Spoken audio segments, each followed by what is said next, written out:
Hello student, आप सभी का राजवती एकेडमी यूट्यूब चैनल में स्वागत है। आज हम लोग मैग्नेटोकेमिस्ट्री इनऑर्गेनिक केमिस्ट्री का एक पार्ट है, चैप्टर्स है। उसमें फर्स्ट टॉपिक माइक्रोस्टेट और डीजेनरेसी के बारे में पढ़ेंगे। तो हमारे पास यूनिट है मैग्नेटोकेमिस्ट्री।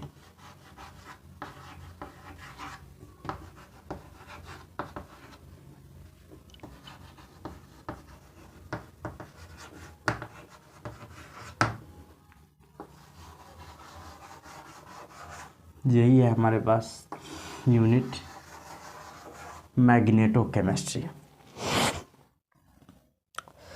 अब देखिए मैग्नेटोकेमिस्ट्री में तो हम लोग केमिस्ट्री से तो बिल्कुल परिचित है, लेकिन इसका इंट्रोडक्शन अगर हम लोग जानने की कोशिश करेंगे तो इसमें एक ही वर्ड है कि मैग्नेटो।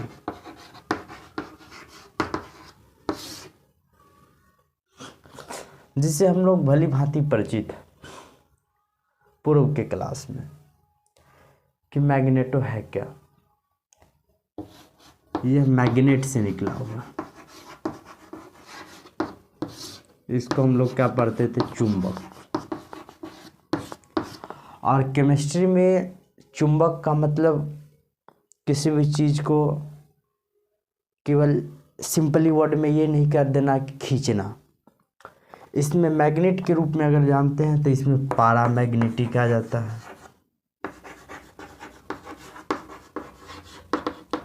डायमैग्नेटिक, फेरो,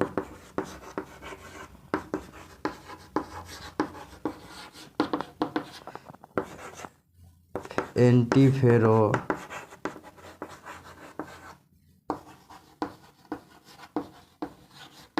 और एक है फेरी मैग्नेटिक।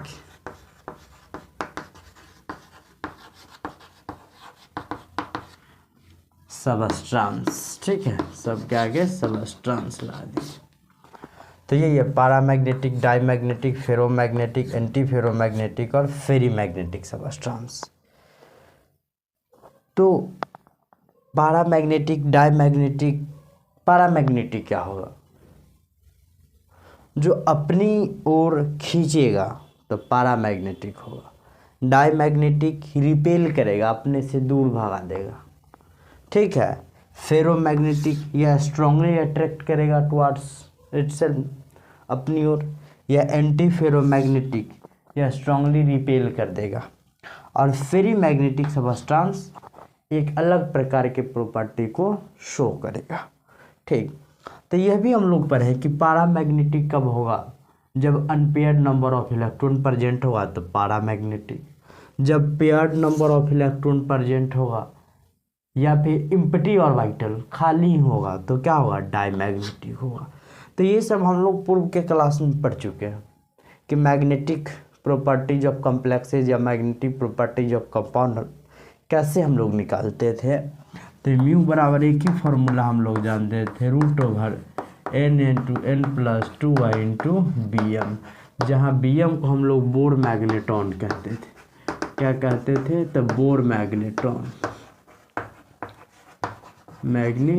और इसका मान भी मैथमेटिकली 9.27 × 10⁻⁻24 जूल पर टेस्ला, ठीक है। यही मान है बोर मैग्नेट्रॉन का। और इसी से हम लोग n क्या है, नंबर ऑफ अनपेयर्ड इलेक्ट्रॉन, क्या है, unpaired electron, number of unpaired electron, ठीक है। यही है number of unpaired electron. Mu is equal to √n+2 × Bm, यह बोर मैग्नेट्रॉन है। तो मैग्नेटोकेमिस्ट्री क्या है, magnetochemistry considered with the magnetic properties of substance. यह मैग्नेटिक प्रॉपर्टीज ऑफ सबस्टांस से जुड़ा हुआ है। A magnetic property arises from the spin and orbital angular momentum, ठीक है। ये स्पिन और orbital angular momentum of electron से क्या हुआ है, जुड़ा हुआ है। कौन, तो मैग्नेटिक प्रॉपर्टीज। तो यहाँ भी क्या है, मैग्नेटो केमिस्ट्री। मैग्नेटो मीन्स क्या होगा, एक प्रकार का as a behave like as the magnet, ठीक है। और यहाँ अगर हम केमिस्ट्री की बात करेंगे तो यहाँ मैग्नेटो में हम लोग को सबस्टांस लेना पड़ेगा कि कौन कौन से, तो paramagnetic substance, diamagnetic, ferromagnetic, anti ferro और फेरी, यानी कि on the basis of magnetic properties के आधार पर पदार्थ को 5 भागों में बांटा गया, पारा, डाई, फेरो, एंटी फेरो और फेरी। पारा क्या करेगा, अट्रैक्ट करेगा, डाई क्या करेगा, रिपेल कर देगा, ferro strongly attract, anti ferro strongly repel कर देगा, और फेरी एक अलग प्रकार के प्रॉपर्टी को शो करेगा, ठीक है। जिससे अगर magnetic properties of substance can be derived as mathematically mu is equal to root over n into n plus 2 into B M, ठीक है। जहाँ n number of unpaired electron है, बी एम क्या, बोर मैग्नेट्रॉन है, 9.27 गुना 10⁻⁻24 joule पर Tesla. तो यह एक प्रकार का इंट्रोडक्शन आ गया। तो मैग्नेटो केमिस्ट्री क्या है, तो magneto chemistry is considered with the magnetic properties of substance या magnetic properties of the compound. The magnetic properties of the compound is derived as the orbital and spin angular momentum of electron, ठीक है। If the substance contain unpaired number of electrons, then it is paramagnetic, or they have not unpaired electron, that is, or sub cell is to be completely pair या completely empty, तो क्या होगा, वह diamagnetic show करेगा, ठीक है। तो यही है मैग्नेटोकेमिस्ट्री का एक प्रकार का हम लोग के लिए इंट्रोडक्शन। अगर लिखना चाहें तो हम लिख भी सकते हैं। अब देखिए कैसे लिख सकते हैं मैग्नेटो केमिस्ट्री को, ठीक है।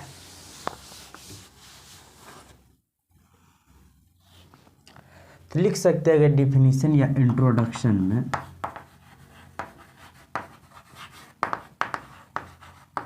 तो लिख सकते हैं magneto chemistry, magneto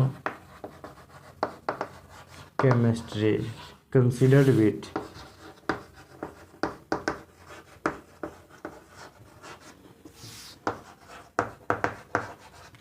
magnetic properties of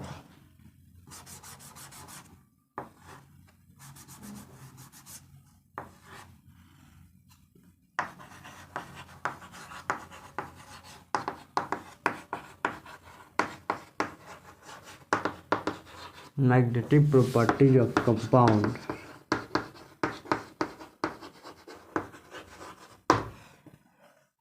magnetic properties of the compound, magnetic properties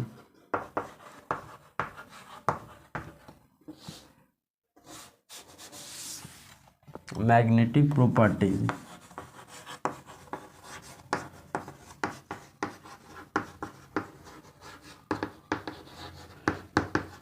magnetic properties is arises from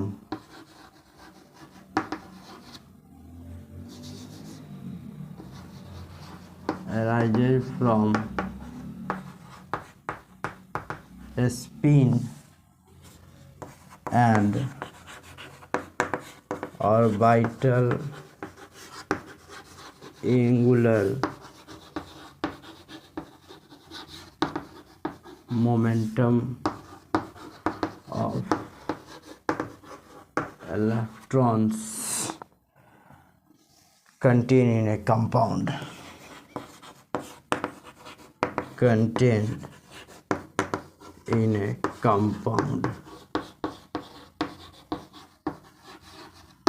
ठीक है।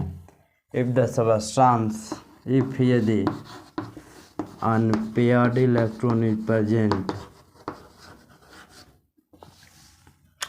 if unpaired electron is present, then compound is paramagnetic. Compound is paramagnetic, ठीक है। क्या कह रहा है, magnetochemistry is considered with the magnetic properties of compound. शुरू में इंट्रोडक्शन में बता दिए कि मैग्नेटोकेमिस्ट्री क्या है, magnetic properties of the compound है, ठीक है। Magnetic properties arises from the spin and orbital angular momentum of electron contained in a compound. Spin और orbital angular momentum of electron है जो कंपाउंड में है। इफ यदि unpaired electron are present then the compound are paramagnetic. अगर इसका broadly explanation करें तो लिख सकते हैं magnetochemistry considered as the magnetic properties of the substance. The magnetic properties of substance can be classified into 5 categories, that is paramagnetic, diamagnetic, ferromagnetic, ferrimagnetic और anti ferromagnetic substance. Paramagnetic substance, that substance are the paramagnetic in which the unpaired number of electrons are present and they are attract the magnetic field। वो attract magnetic field की ओर attract करते हैं अपनी ओर, ठीक है, तो paramagnetic. Diamagnetic वो repel कर देगा, ठीक है, it repel by the magnetic field, magnetic field के द्वारा रिपेल कर देता है। Ferro strongly attract by the magnetic field, ferro magnetic substance को स्ट्रांगली अट्रैक्ट मैग्नेटिक फील्ड द्वारा होगा। Anti ferro strongly repel by the magnetic field. और ferri magnetic अलग प्रकार के प्रॉपर्टी को क्या करेगा, शो करेगा।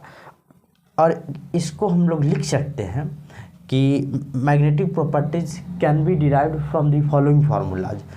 इस प्रकार के फार्मूला से हम इसको डिनोट कर सकते हैं, लिख सकते हैं the magnetic properties, the magnetic properties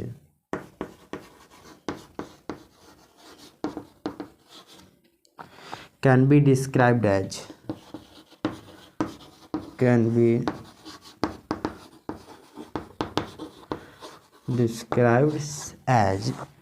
mu is equal to root under n into n plus 2 I into Bm, where Bm is the Bohr magneton, जहाँ Bm क्या है, bore magneton, bore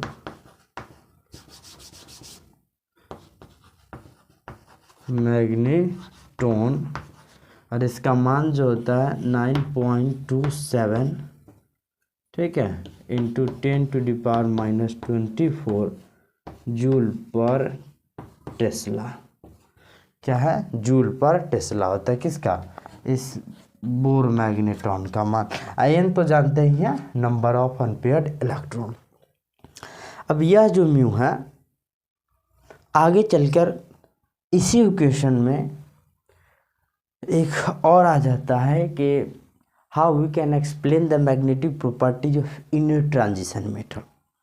inner transition metal के magnetic properties को हम कैसे explanation करेंगे। तो inner transition कौन होगा, एफ ब्लॉक एलिमेंट होगा, पीरियोडिक टेबल के नीचे होगा, जिसमें लैंथेनाइड और एक्टिनाइड 2 सीरीज होंगे और वह रेडियो एक्टिव एलिमेंट होगा। तो वहाँ इस फार्मूला का यूज नहीं करते हैं। वहाँ जो हम जिस फार्मूला का यूज करेंगे उसको हम लोग म्यूजे इक्वेशन कहेंगे। और यहाँ पर म्यूजे इक्वेशन पर यह थ्योरी लिखा हुआ है। म्यूजे इक्वेशन में स्पिन, ठीक है, और ऑर्बिटल एंगुलर मोमेंटम का ही यूज है, इसका यूज नहीं है। ये तो सिंपल ही है, ये तो पूर्व के क्लास में हम लोग पढ़ लिए कि इस प्रकार मैग्नेटिक प्रॉपर्टीज हम लोग निकालते हैं कि कौन होगा नहीं होगा ऐसे। लेकिन अगर हम लोग ब्रॉडली एक्सप्लेनेशन के रूप में यहाँ अगर पढ़ेंगे तो म्यूजे इक्वेशन ही पढ़ेंगे, ठीक है। तो म्यूजे इक्वेशन में स्पिन और ऑर्बिटल एंगुलर मोमेंटम के आधार पर हम लोग magnetic properties of inner transition metal का मैग्नेटिक प्रॉपर्टीज निकाल लेते हैं। तो मैग्नेटोकेमिस्ट्री में यही है कि यह मैग्नेटोकेमिस्ट्री मैग्नेटिक प्रॉपर्टीज ऑफ सबस्टेंस के ऊपर बेस्ड है। और मैग्नेटिक प्रॉपर्टीज ऑफ सबस्टेंस यहाँ हम लोग कैलकुलेट करेंगे स्पिन और orbital angular momentum of electron contain in the compound, जो कंपाउंड में है। अगर अनपेयर्ड इलेक्ट्रॉन होगा तो क्या होगा, पैरामैग्नेटिक होगा। कंसेप्ट वही है। यह जो है यह लोअर क्लास में हम लोग पढ़ चुके, कोई भी क्लास लोअर नहीं है, लाइक वैसे नहीं करनी चाहिए। यह हम लोग पूर्व के क्लास में पढ़े हैं, तो इस फॉर्मूला का यूज यहाँ नहीं हो पाएगा, ठीक है। बहुत कम हो पाएगा, यहाँ पर म्यूजे इक्वेशन का यूज होगा।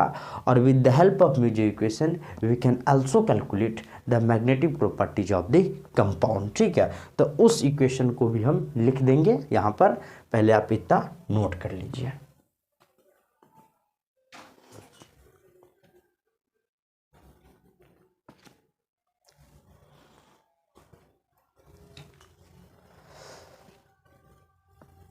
तो नोट इतना हो गया होगा। अब देखिए म्यूजे इक्वेशन अगर हमको लिखना है तो कैसे कर देंगे, लिख देंगे।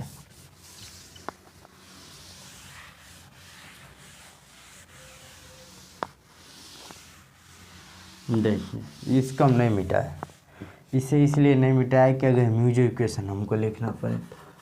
यही है म्यूजे इक्वेशन। ठीक है, म्यूजे इक्वेशन में क्या है देखिए, जी root under J into J plus 1 into B M. ठीक है, और जी जो है यह लैंडेज फैक्टर है। क्या है? Lande's factor. ठीक है, जी आ जाता है 1 plus J into J plus 1 plus S into S plus 1। ठीक, minus L into L plus 1 upon 2j into J plus 1। ठीक है, अब यहाँ पर आप पूछिएगा कि सर जे क्या है, एस क्या है और एल क्या है, तब तीनों यहाँ पर लिख देते हुएर। जहाँ पहले एस के बारे में अगर चर्चा करते हैं तो S spin angular momentum.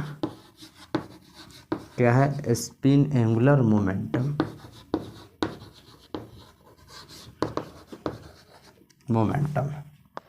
L जो है वह ऑर्बिटल एंगुलर मोमेंटम। क्या है? तो ऑर्बिटल एंगुलर मोमेंटम, इससे हम मिटा ही देते हैं। ठीक है, और देखिए, और एल जो है, सॉरी जे जो है वह एल एस कॉपलिंग है। एल एस, यह एल एस कॉपलिंग है। इस जे का मान जो होगा एल और एस के मान पर ही निर्भर होगा, जो होता है L plus S mod dot dot dot mod of L minus S. जो एल प्लस एस का मान आएगा उसी पर क्या है, किसका मान डिपेंड करेगा, तो जे का, इसको एल एस कॉपलिंग का। तो म्यूजे इक्वेशन क्या है, G root under J into J plus 1 into B M. Bohr magneto, बिल्कुल हम लोग क्लियर है। जी है लैंडेज फैक्टर्स। ठीक है, 1 प्लस ठीक है, J into J plus 1 plus S into S plus 1 minus L into L plus 1 upon 2j into J plus 1। यहाँ पर एस स्पिन एंगुलर मोमेंटम है, एल ऑर्बिटल एंगुलर मोमेंटम और जे बराबर L S coupling L plus S mod of minus L minus L. तो ये मैग्नेटोकेमिस्ट्री है। तो ये क्या बोले, शुरू में ही बोल दिए। अगर हम लोग को बारीकी से पढ़ना है तो पहले चैप्टर क्या कहता है, चैप्टर का सारांश, जिसको समरी कहते हैं, वही मेन है। On the basis of chapters name, अगर चैप्टर्स के नेम से ही किसी भी चैप्टर के पूरे टॉपिक को रिलेट किया जाता है तो यह मैग्नेटोकेमिस्ट्री। ठीक है, तो मैग्नेटोकेमिस्ट्री में हम लोग मैग्नेटिक प्रॉपर्टीज ऑफ सबस्टेंस के बारे में पढ़ेंगे। और मैग्नेटिक प्रॉपर्टीज ऑफ सबस्टेंस वह कंसीडर करता है किस पर, अभी लिखा थे, spin orbital, spin angular momentum, orbital angular momentum और जे जो है एल एस कॉपलिंग। इसको हम लोग कहते हैं स्पिन ऑर्बिटल एंगुलर मोमेंटम, यानी कि mod of L plus S to L minus S पर।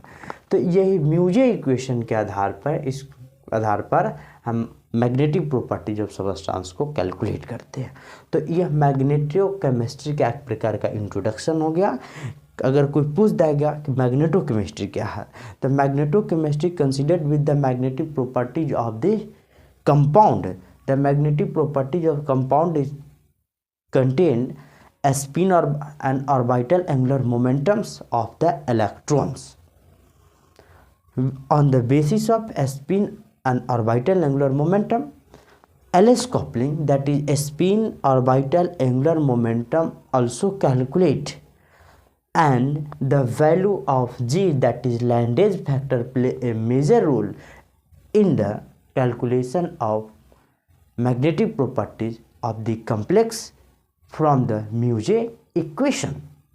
ठीक, तो यही इतना इसमें लिख देना है मैग्नेटोकेमिस्ट्री। अब मेन टॉपिक हम लोग का है कि डीजेनरेसी क्या है, इतना आप लोग नोट कर सकते हैं। माइक्रोस्टेट या फिर डीजेनरेसी के बारे में हम लोगों से क्या कर रहा है, पूछ रहा है कि माइक्रो डीजेनरेसी क्या है, या फिर पूछ रहा है हम लोगों से कि माइक्रोस्टेट अगला टॉपिक। तो इसे तो नोट कर लिए हुए। अब देखिए,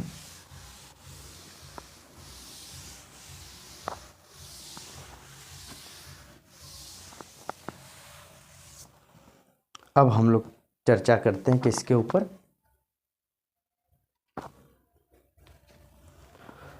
अब हम लोग का मेन पॉइंट क्या है, माइक्रोस्टेट।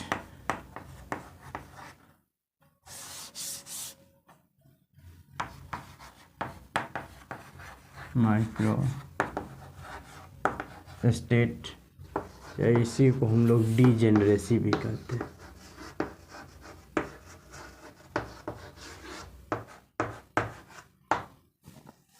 माइक्रोस्टेट या फिर डीजेनरेसी।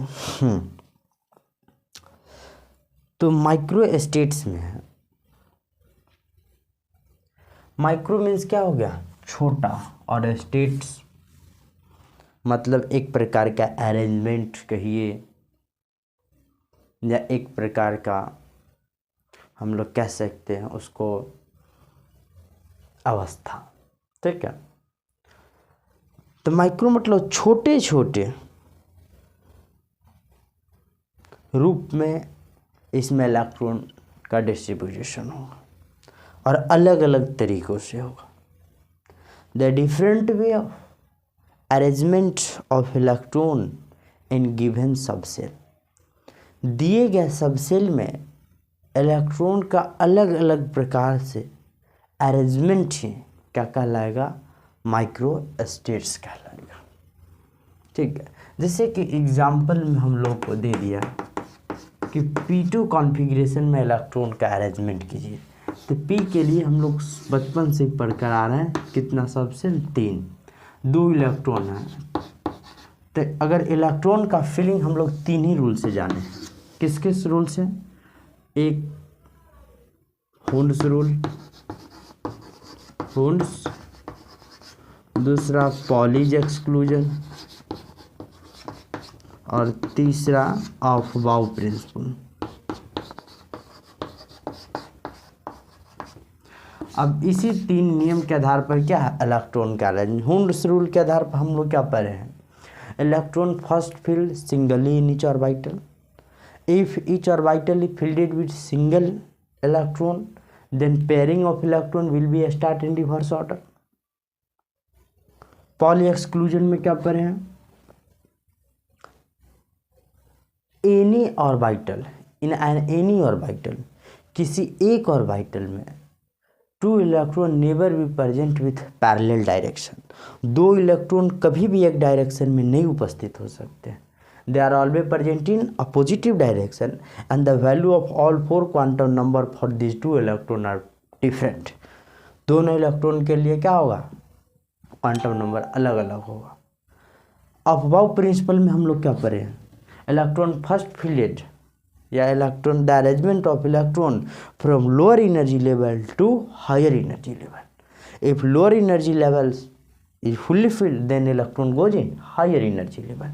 यही नहीं पढ़े, तो मतलब अलग अलग प्रकार से हम लोग पढ़े हैं, लेकिन सबका कैलकुलेशन और सबका जो रिजल्ट है एक ही है कि इलेक्ट्रॉन क्रमबद्ध, सिस्टमेटिक और स्पेसिफिक तरीक़ों से सबसेल में अरेंज होनी चाहिए। ठीक है, तो यहाँ पर माइक्रोस्टेट बिल्कुल अलग कर दिया। क्या कह रहा है, द डिफरेंट वे इस किसी भी प्रकार के रूल को फॉलो नहीं कर रहा microstate. The different way of arrangement of electron in given सब स्केल, दिए गए सब सेल में अलग अलग प्रकार से इलेक्ट्रॉन की सजावट क्या कहलाएगा, माइक्रोस्टेट्स कहलाएगा। अगर ऐसे हैं तो फिर यहाँ भी हो सकता है, तो फिर कहिएगा सर हुंस का रूल गलत है, एक ऑर्बिटल को छोड़कर सीधा दूसरे ऑर्बिटल में जा रहा है। ऐसे भी अरेंज हो सकता है। मतलब क्या कह रहा है, the different way of arrangement of electron in given subshell, और माइक्रो स्टेट मतलब छोटे छोटे रूपों में होगा। ठीक है, तो यही क्या कहलाता है, माइक्रो स्टेट। यहाँ पर अगर आप पूछ सकते हैं कि सर क्या हुंस रूल पॉली एक्सक्लूजन और अफवाह को फॉलो करेगा, तो कुछ कंडीशन में फॉलो कर सकता है, लेकिन कुछ कंडीशन में फॉलो नहीं कर सकता है। ठीक है, और इसके लिए एक मैथमेटिकली रूल्स भी है कि इस प्रकार हम लोग माइक्रो स्टेट कैलकुलेट करेंगे। ठीक है, तो उसमें कंफ्यूज होने की कोई यहाँ परेशानी नहीं है कि हुंस रूल फॉलो करेगा या नहीं करेगा।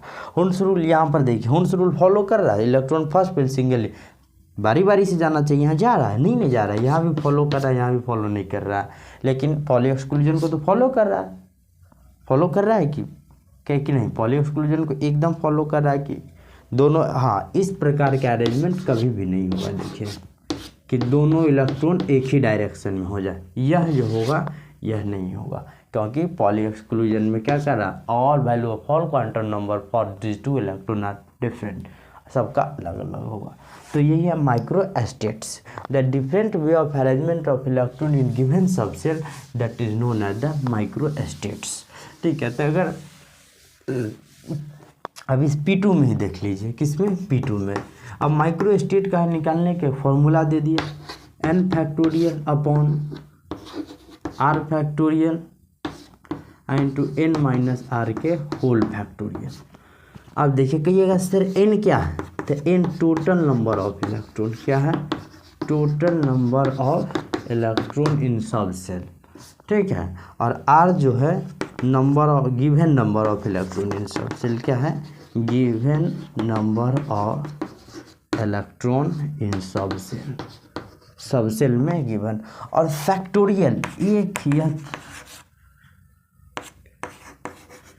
अब यह फैक्टोरियल देखिए, फैक्टोरियल का इस प्रकार का चिन्ह होता है। फैक्टोरियल का मतलब क्या हो गया, एक से लेकर n तक की संख्याओं का लगातार गुणनफल। फैक्टोरियल का क्या मतलब है, एक से लेकर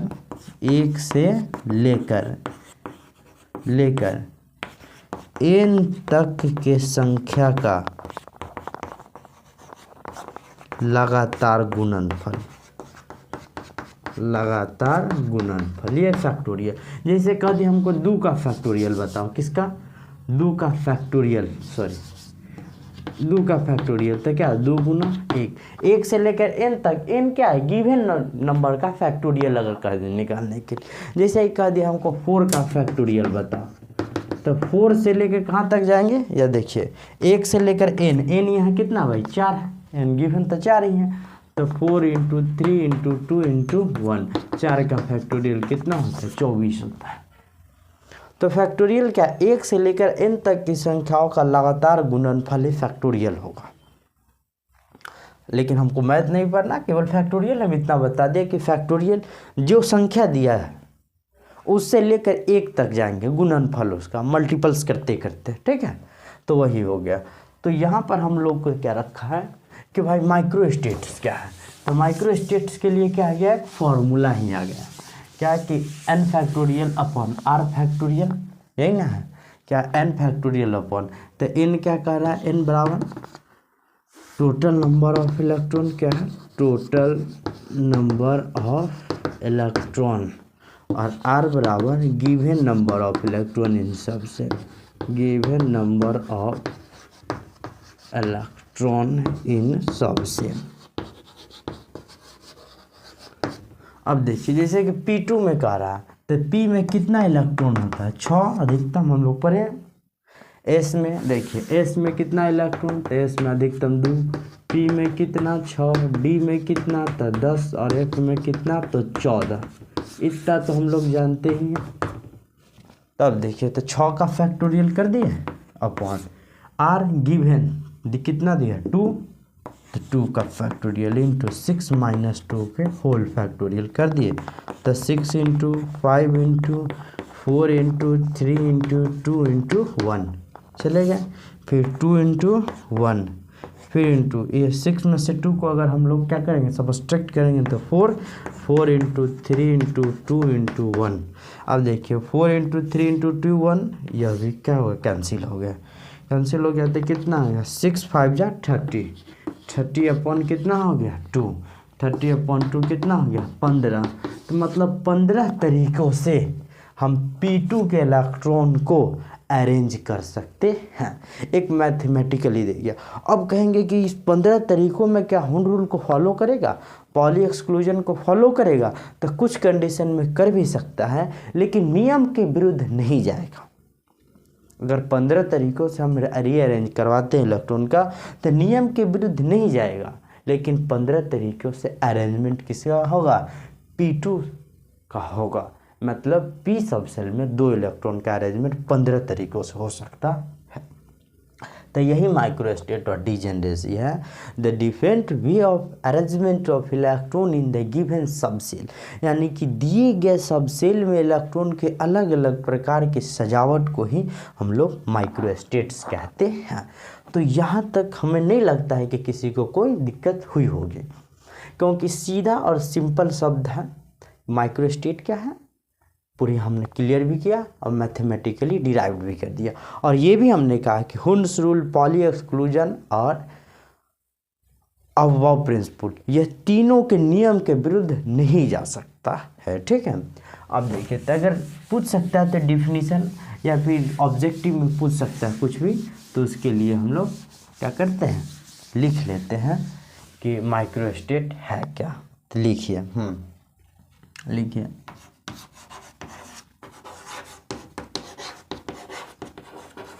the different way of arrangement of electron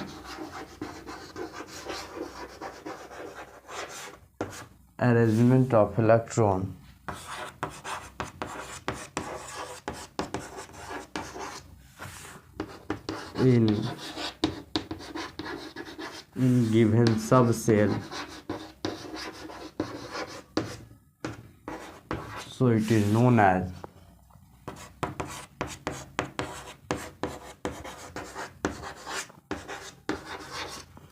microstate.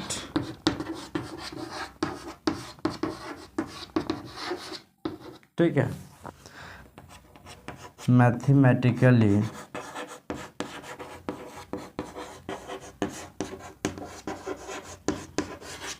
it may be expressed as,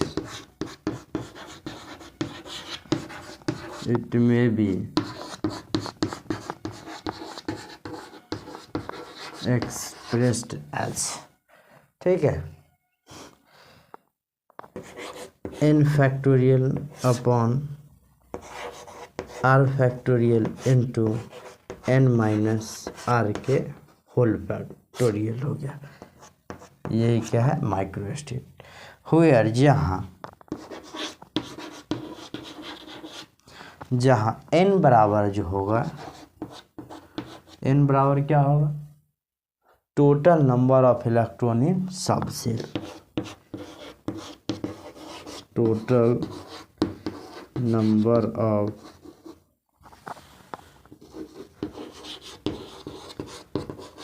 electron in subshell, और R जो होगा given number of electron in subshell, given number of electron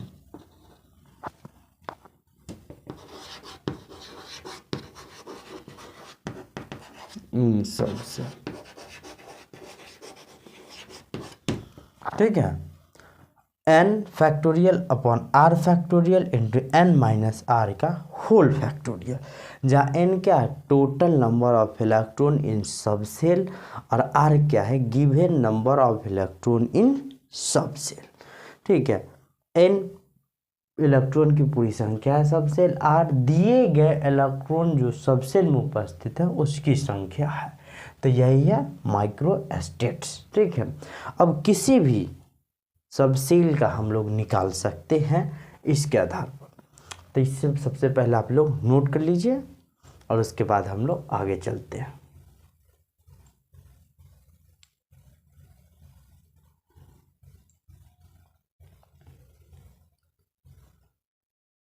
तो नोट कर लिए हुईएगा। अब हम लोग चलते हैं आगे कि निकाले कैसे, एग्जाम्पल के रूप में अब हम लोग चलते हैं। ठीक,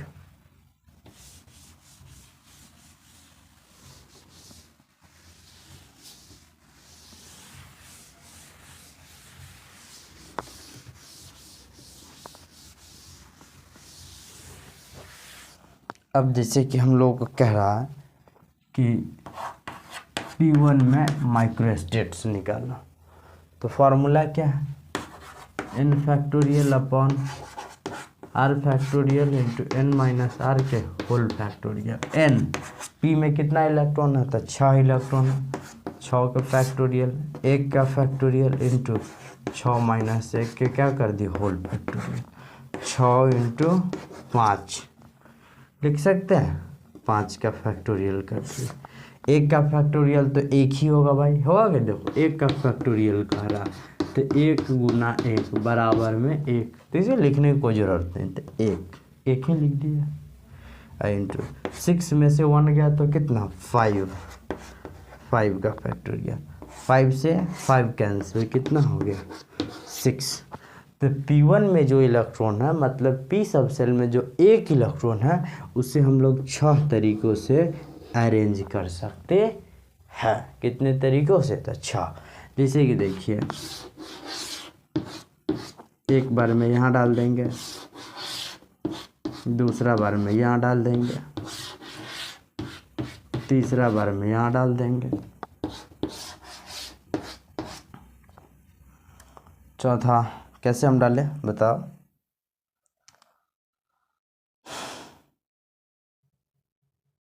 चौथा ऐसे डाल सकते हैं, पांचवा ऐसे डाल सकते हैं और छठा ऐसे डाल सकते हैं।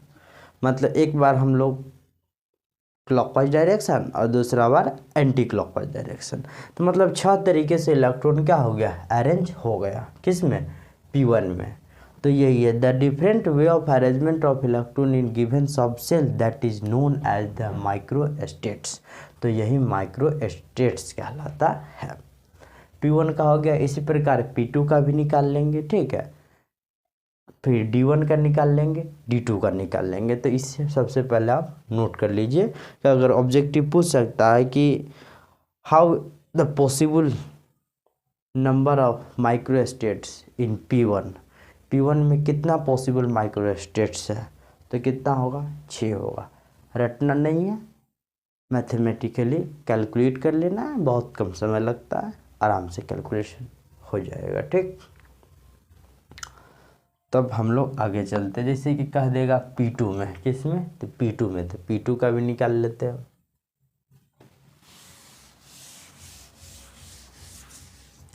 अब हमें क्या कह रहा है P2 का, फिर वही n factorial upon r factorial into n minus r के होल फैक्टोरियल। तो कितना 6 का फैक्टोरियल, 2 का फैक्टोरियल, 6 माइनस 2 के होल फैक्टोरियल। क्या कर दे 6 इंटू 5 इंटू हम 4 तक लिया है, इसके आगे भी हम नहीं ले जाएंगे, देख रहे हैं नीचे का। तो 2 इंटू 1 आई इंटू 6 में से 2 को सब्सट्रैक्ट कर देंगे तो कितना 4 फैक्टोरियल। तो 4 फैक्टोरियल से 4 फैक्टोरियल को काट सकते हैं कि यह कैसे, तो 4 into 3 into 2 into 1, 4 factorial, 4 into 3 into 2 into 1 cut गया, कितना आ गया 1 से हमें कोई लेना देना नहीं है। ठीक है, अब देखिए तो कितना हो गया, तब यहाँ पर 6 × 5 बचा कितना और 2, तो कितना 6 5 जा 30, 30/2 कितना हो गया 15। तो 15 माइक्रोस्टेट पॉसिबल है किसमें, P2 कॉन्फ़िगरेशन में। ठीक है, तो total number of possible microstates या arrangements in P2 configuration is 15। 15 इसमें क्या पॉसिबल्स है, तो P2 में हम लोग भी निकाल लेंगे। ठीक है, फिर एक हम लोग D1 में देखते हैं, फिर एक D2 में देख लेते हैं, एक P1 D1 में देख लेते हैं। मतलब एग्जाम्पल इतना कर लेना ताकि दिक्कत ना हो और किसी को दिक्कत भी नहीं होनी चाहिए, क्योंकि अभी हम लोग क्या कर रहे हैं, सीख रहे हैं कुछ कुछ, और सीखते सीखते हम लोग आगे बढ़ेंगे। जैसा मौसम होगा वैसा हम लोग को चलना पड़ेगा, उसमें कोई दिक्कत नहीं है। ठीक, अब हम लोग करते हैं किस पर, P2 का निकाल लिया, अब D1 का निकालते हैं। ठीक,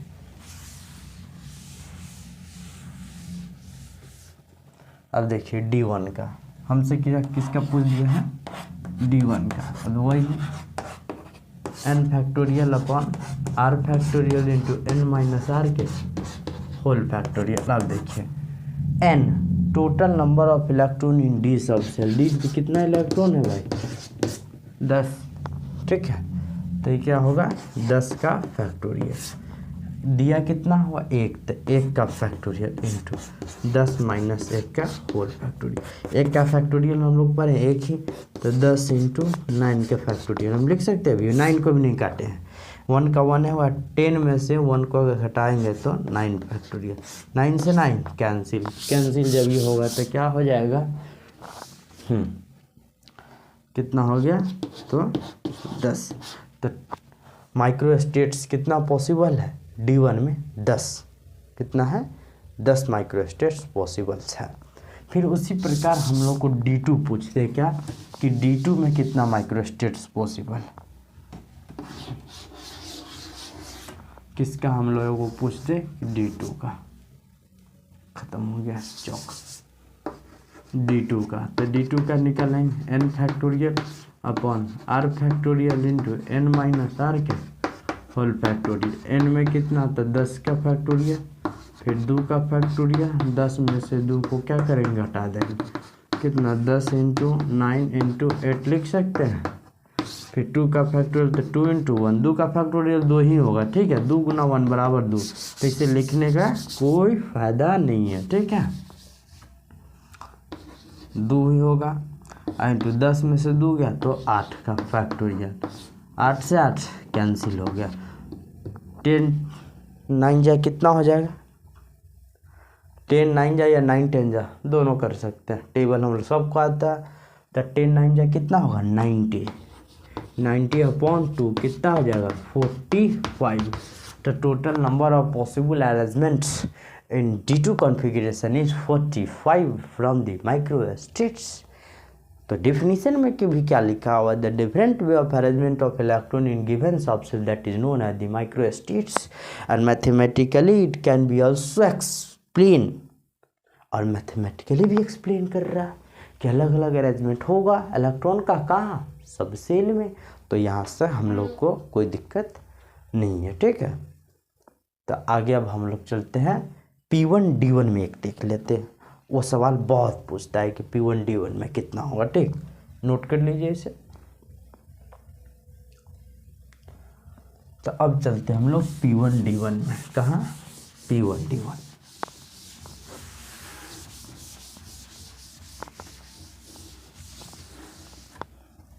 अब हम लोग पूछ दिया कि भाई P1 D1 का, अब सब चौंक जाएंगे तो भाई इसका फॉर्मूला क्या है। फॉर्मूला वही है, केवल मेथड वही है, केवल थोड़ा सा इसमें टर्न है। क्या है, तो थोड़ा सा टर्न है एंगल में। अब देखिए P1 के लिए फिर 2 है, सब सेल कितना है 2 है, तो फॉर्मूला भी 2 लिखेंगे, दोनों मल्टीप्लाई में। 10 factorial upon r factorial into n - r के होल फैक्टोरियल।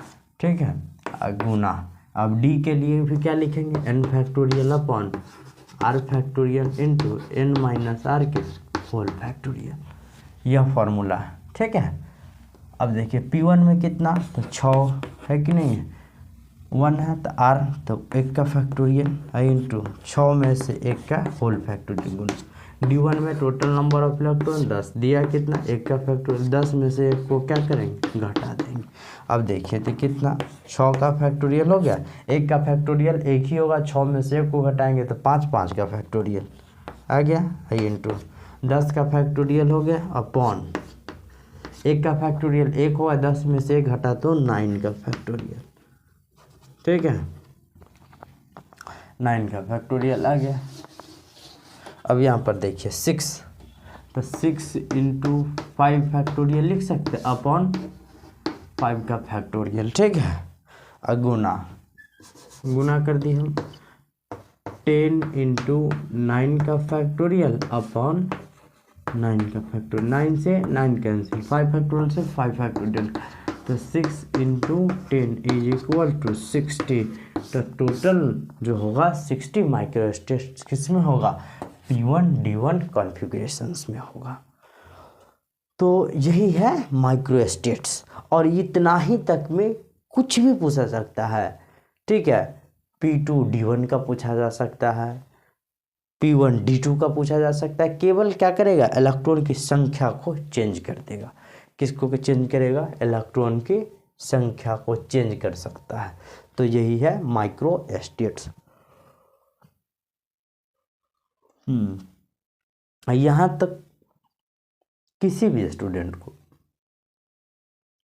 कोई दिक्कत नहीं हो सकता अगर धीरे धीरे देखते हैं तो, पढ़ते हैं तो। अगर किसी भी प्रकार का कोई प्रॉब्लम्स है तो आप बेहिचक कमेंट कीजिए, और उस कमेंट में अगर कोई दिक्कत हो तो उसके ऊपर कुछ वीडियो भी अपलोड किए जा सकते हैं। ठीक, तो यहाँ तक आप लोग सबसे पहले क्या कर लीजिए, नोट कर लीजिए।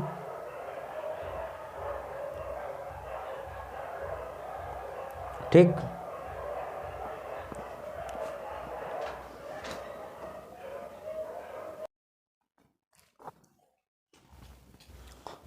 तो यहाँ तक आप लोग नोट कर लिए होइएगा।